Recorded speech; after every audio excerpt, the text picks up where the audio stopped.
7h-10h sur Radio Courtoisie, suivez la ligne droite. Et on retrouve donc David Engels, philosophe, auteur de Défendre l'Europe civilisationnelle pour sa chronique justement Europe et identité. Bonjour David Engels.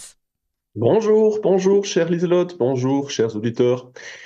Alors, vous êtes-vous déjà demandé ce qui était encore pire pour un militant de droite que de ne pas avoir du succès sur les réseaux sociaux? Je ne sais pas, être pris pour un islamo-gauchiste peut-être. Ah, pas mal. Mais ce n'est pas à cela que je pensais, non. Ce qui est pire de ne pas avoir du succès sur Twitter, TikTok ou Instagram, c'est d'y avoir du succès. Ah bon? Alors vous allez nous expliquer pourquoi. Oui, eh bien, je ne sais pas si vous connaissez cette impression, mais moi, en tout cas, les posts qui fonctionnent le mieux, ce sont ceux dont j'ai un peu honte. Honte non pas d'avoir dit ce que j'avais à dire, mais honte de l'avoir fait de manière forcément trop simpliste, polémique, rentre dedans.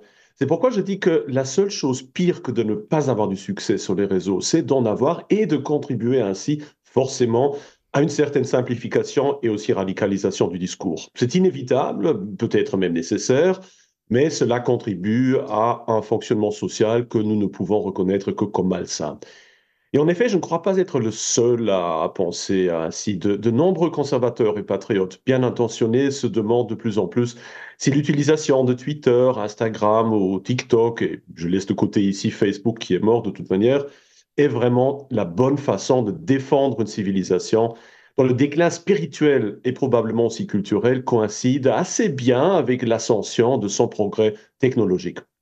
Peut-on être une vraie threadwife tout en étant braqué non-stop sur les réseaux sociaux? Peut-on vraiment faire l'éloge de la littérature française en se concentrant sur des posts de 280 caractères au maximum? Peut-on célébrer la bonne vie en participant à sa réduction aux petites images qui circulent sur un écran de smartphone? Peut-on vraiment se targuer de reconquérir son pays en se bornant à troller les commentaires des médias de gauche?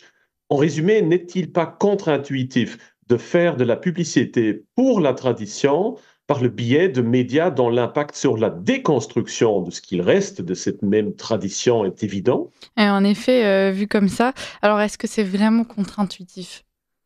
Eh bien, d'un point de vue ultramontaniste, je dirais que oui. Et la réponse moralement juste aux problèmes posés par la modernité, y compris les réseaux sociaux, consisterait sans doute à imiter le mode de vie des Amish, par exemple, et à laisser rigoureusement la technologie moderne de côté. On sent qu'il y a un mais. Oui, en effet, il y a un grand mais, car ce serait sans doute une fuite. Si nous examinons la dynamique des grandes civilisations dans le passé, nous comprenons que nous, les Européens du XXIe siècle, sommes condamnés à vivre à la fois avec et contre la modernité, que nous le veuillions ou pas. Bien sûr, nous pouvons essayer de faire comme si et adopter de notre plein gré un style de vie correspondant aux périodes dans lesquelles nous préférerions vivre. Mais si cela peut peut-être nous assurer une vie meilleure et plus harmonieuse, son authenticité restera toujours un peu factice. Sauf bien sûr pour ceux qui ont le courage de sortir totalement de l'histoire, pour se retirer, par exemple, dans un monastère ou un ermitage. Mais pour tous les autres, dont la mission ne réside pas dans une intériorité radicale, mais dans une vie publique, la technologie n'est pas seulement une malédiction, c'est aussi un destin. Même les premiers chrétiens, bien que rejetant leur modernité à eux, et s'attendant même à un retour immédiat du Seigneur, ont utilisé le réseau routier, le service postal, le système juridique des Romains pour répandre leur foi, tout en rejetant en grande partie cette même civilisation. Alors justement, David Engels, où poser la limite? Oui, cela signifie-t-il que nous sommes tenus non seulement d'accepter comme inévitable, mais aussi d'adhérer à n'importe quelle nouvelle tendance suivie par la civilisation européenne? Non. Car si c'était vrai, nous ne serions pas ici en train de célébrer les grandes réalisations de notre passé et d'accepter notre propre marginalisation sociale, mais plutôt en train de hurler avec les loups et d'approuver l'intersectionnalisme, l'idéologie du genre et l'écolo-communisme, qui sont tous sans aucun doute le dernier état de la pensée dominante européenne. Et il est donc évident que sortir de l'histoire, analyser de manière critique le présent, étudier ses tendances et ne reprendre que ce qui semble juste et vrai n'est pas contraire à notre lutte, mais nécessaire. Si nous défendons l'Europe, ce n'est pas seulement par amour indistinct de notre civilisation telle qu'elle se présente aujourd'hui, mais aussi à cause d'une certaine vision de son identité profonde, d'un certain choix que nous faisons. Ce n'est pas l'Europe du wokisme, du faux égalitarisme, de la haine de soi, du crédit social et de l'hypocrisie que nous nous efforçons de défendre, mais l'Europe qui a voulu faire réaliser sa vision spécifique de Dieu, de la vérité, de la beauté et de la bonté. Si nous avons cette vision-là en tête, notre utilisation des moyens de communication que nous savons néfastes peut donc être défendable. Oui, donc si on comprend bien, la fin peut justifier les moyens. En gros, oui, du moins si l'utilisation des moyens elle-même se borne au strict nécessaire. D'autant plus qu'il est prévisible que l'impact sociétal de la technologie de pointe risque de toute manière de diminuer dans les décennies à suivre. Diminuer, mais pourtant le progrès semble devenir de plus en plus dystopique, David Engels. Et en effet, il le devient, mais pas de manière éternelle, je crois. Car l'histoire comparée nous enseigne que le progrès technologique n'est que très partiellement un processus universel et linéaire. Bien qu'il existe indubitablement certaines tendances arithmétiques à l'accumulation des richesses et des connaissances, c'est surtout l'apparition des grandes civilisations qui transforment les accumulations primitives de quantité en sauts qualitatifs. Ainsi, toutes les civilisations développent leur propre approche très spécifique de la technologie, atteignant toujours un point culminant vers la fin de leur propre phase moderne.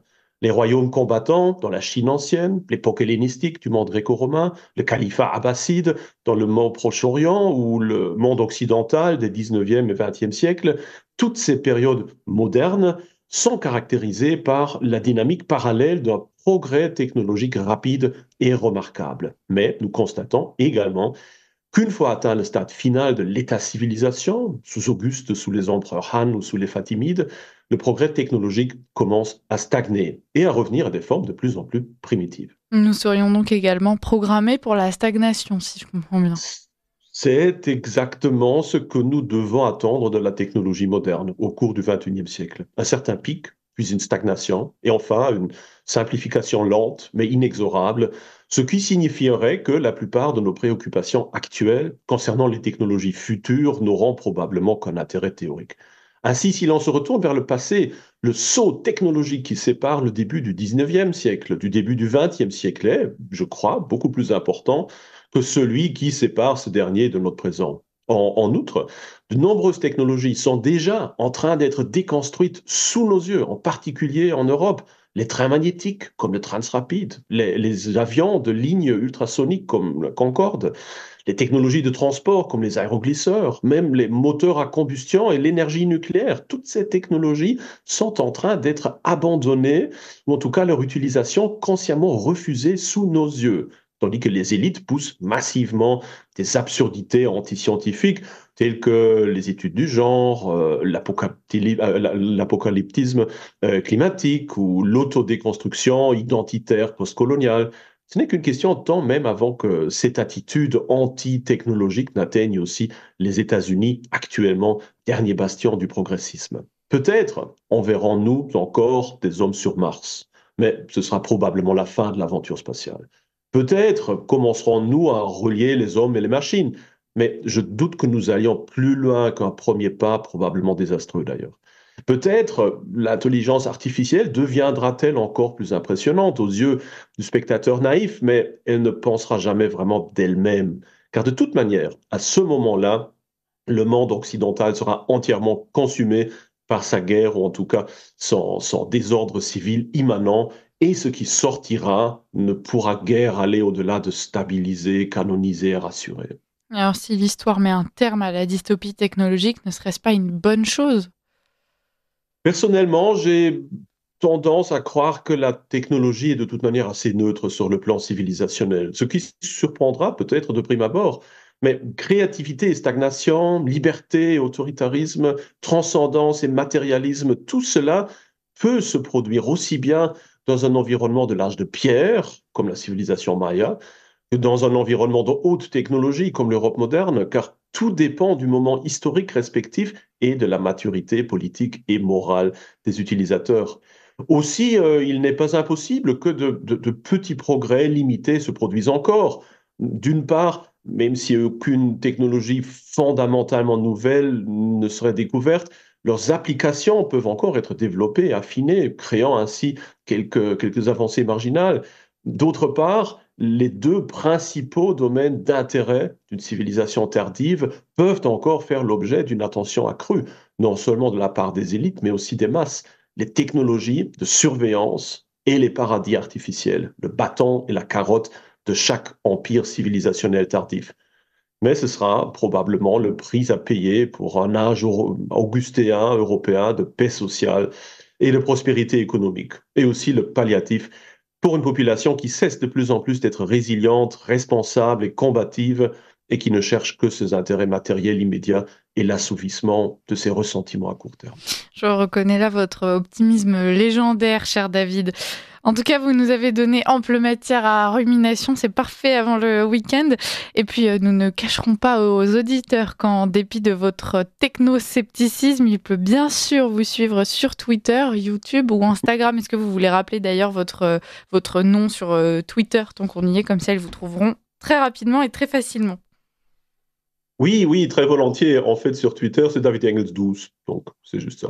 Écoutez, allez-y, chers auditeurs, suivez David Engels et ses travaux. Et puis, on va continuer de vous recevoir tous les vendredis pour pouvoir passer nos week-ends à Gamberger. Merci beaucoup, David Engels.